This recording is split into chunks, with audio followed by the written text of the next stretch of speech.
ગુજરાત સરકાર દ્વારા બિન નિવાસી ગુજરાતીઓ સાથે જીવંત સંપર્ક રાખી શકાય તે માટે સદાકાલ ગુજરાતનું આયોજન કરવામાં આવે છે।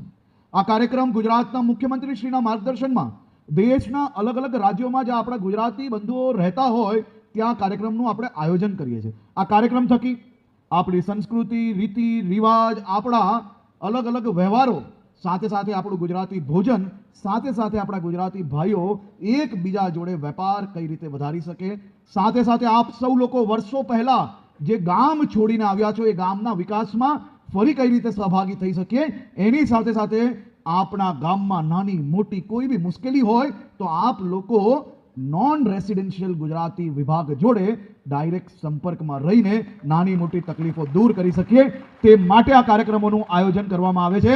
અને આ કાર્યક્રમ આ વર્ષે આપ સૌના પ્રયાસોથી ખૂબ મોટી સંખ્યામાં લોકો, આજે આમ લાગતું નથી કે આપણે ભોપાલમાં છે, મને તો પહેલા અંદર આવીને એવું જ લાગ્યું ગુજરાતમાં આવ્યો હોઉં। આ તમારો ઉત્સાહ, જોશ અને આટલી મોટી સંખ્યામાં ગુજરાતીઓ અહીંયા જ્યારે એકઠા થયા છે એ ખૂબ મોટો વિષય છે। આપ સૌ લોકો ગુજરાતના બ્રાન્ડ એમ્બેસેડર છો। કોઈક 50 વર્ષ પહેલા, કોઈક 70 વર્ષ પહેલા, કોઈક 20 વર્ષ પહેલા ગુજરાતથી ભોપાલમાં આવીને વસ્યું છે, મધ્યપ્રદેશમાં આવીને વસ્યું છે, પરંતુ તમે ગુજરાતની ઓળખને અહીંયા મોટી બનાવી છે। તમારા વ્યવહારથી, તમારી વાણીથી, તમારા એક શબ્દની જે ઓળખ છે અહીંયા, એને ગુજરાતની ઇજ્જત વધારી છે, કારણ કે તમે સૌ લોકોએ અહીંયા આવીને વધુમાં વધુ મહેનત કરી છે અને તમારા પરિવારને મોટી સફળતા પ્રાપ્ત કરાવી છે।